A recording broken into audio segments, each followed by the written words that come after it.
बिहार चुनाव नतीजों के बाद हार का झटका सिर्फ राजनीतिक नहीं, लालू परिवार के भीतर विस्फोट लेकर आया है। और अब लालू प्रसाद यादव की वही बेटी जिसने अपने पिता को किडनी देकर जीवन दिया था, परिवार से नाता तोड़ने का ऐलान कर दिया है।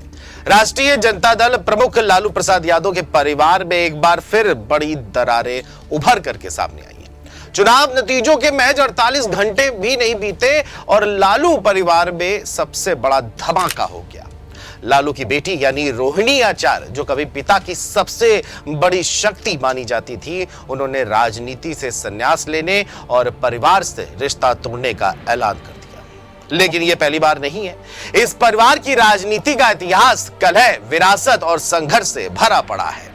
आइए आपको बताते हैं कि लालू परिवार के भीतर की जंग का पूरा एनालिसिस इस खास रिपोर्ट में। दरअसल बिहार की राजनीति में लालू यादव का परिवार हमेशा से सुर्खियों में रहा है, लेकिन इस बार सुर्खियों की वजह चुनाव नहीं, घर के भीतर की अनबन है।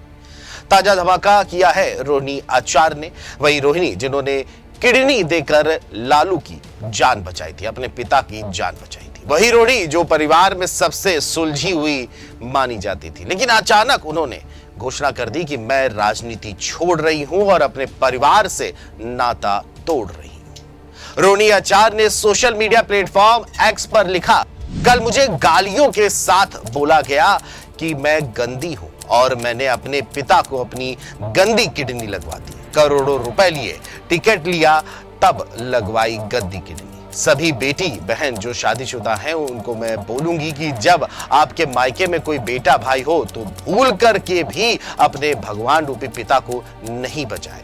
अपने भाई उस घर के बेटे को ही बोले कि वो अपनी या अपने किसी हरियाणवी दोस्त की किडनी लगवा दे। सभी बहन बेटियां अपना घर परिवार देखे, अपने माता पिता की परवाह किए बिना अपने बच्चे, अपना काम, अपना ससुराल देखे, सिर्फ अपने बारे में सोचे। मुझसे तो ये बड़ा गुनाह हो गया कि मैंने अपना परिवार, अपने तीनों बच्चों को नहीं देखा। किडनी देते वक्त ना अपने पति ना अपने ससुराल से अनुमति ली। अपने भगवान, अपने पिता को बचाने के लिए वो कर दिया जिसे आज गंदा बता दिया गया। आप सब मेरे जैसी गलती कभी ना करें, किसी घर में रोहिणी जैसी बेटी ना हो। रोहिणी ने सीधे तौर पर तेजस्वी के सबसे करीबी सहयोगी संजय यादव और रमीज नेमत को कटघरे में खड़ा किया। रोहिणी का कहना है कि इन लोगों ने मुझे परिवार से बाहर किया और चुनाव हार की जिम्मेदारी लेने को तैयार नहीं। ये आरोप परिवार के भीतर गहरी खाई का संकेत है।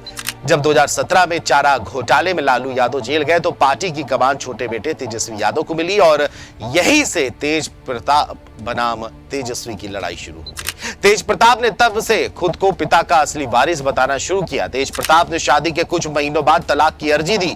घर के भीतर कलह खुल करके सामने आ गई। रावड़ी आवास में बहू ऐश्वर्या के आंसू और सास ननद पर लगाए गए प्रताड़ना के आरोप, लालू परिवार की झलकियां जनता के सामने ले आई। इसके बाद 2019 लोकसभा चुनाव से पहले तेज प्रताप ने आरजेडी से इस्तीफा देकर लालू राबड़ी मोर्चा बनाया और अपनी पसंद के उम्मीदवारों को टिकट न मिलने पर जहानाबाद सीट से चंद्र प्रकाश को निर्दलीय उम्मीदवार के तौर पर मैदान में उतार दिया, जिससे आरजेडी उम्मीदवार मात्र 1751 वोट से हार गए। 2021 में तेज प्रताप ने अपनी ही पार्टी के प्रदेश अध्यक्ष जगदानंद सिंह पर हमला बोला। तेजस्वी ने जगदानंद का साथ दिया और भाई भाई के बीच दूरी और भी ज्यादा बढ़ गई। 2022 और 2023 में तेज प्रताप ने कई बार दावा किया कि उन्हें राजनीतिक रूप से हाशिए पर धकेला जा रहा है। मई 2025 में तेज प्रताप के फेसबुक पोस्ट में एक महिला के साथ 12 साल के रिश्ते का दावा करने पर लालू यादव ने इसे गैर जिम्मेदार व्यवहार बताते हुए उन्हें 6 साल के लिए आरजेडी और परिवार दोनों से निष्कासित कर दिया और पारिवारिक रिश्ते में तो भी पूरी तरह से तोड़ दिए। तेज प्रताप यादव ने इसका पूरा ठीकरा तेजस्वी के सबसे करीबी सहयोगी यानी संजय यादव पर फोड़ा और उन्हें जयचंद कहा। सितंबर 2025 से ही रोहिणी गुस्से में थी। उन्होंने लालू, मीसा, तेजस्वी और तेज प्रताप सबको अनफॉलो किया, लेकिन बात तब बिगड़ी जब बिहार चुनाव का नतीजा आया और आरजेडी सत्ता से बाहर हो गई। चुनाव के बाद रोहिणी ने सनसनीखेज आरोप लगाए, चुनाव की हार की जिम्मेदारी नहीं ली जा रही और मुझे परिवार से बाहर कर दिया गया है। लालू परिवार के अंदर की ये लड़ाई सिर्फ उनकी निजी कलह नहीं है, बल्कि आरजेडी और बिहार के भविष्य का एक बड़ा संकेत मानी जा रही है। क्या इस स्थिति से तेजस्वी यादव उभर पाएंगे? क्या रोहिणी आचार्य जिन्होंने लालू यादव को किडनी देकर के उनको जीवन दान दिया, उनकी नाराजगी और उनके ये आरोप पार्टी के लिए बड़ा झटका साबित होगी? क्या बिहार में आरजेडी की हार परिवार की ये जो निजी कलह है, ये एक और वजह मानी जा रही है? सवाल कई है और जवाब अब तलाश रही है बिहार की राजनीति।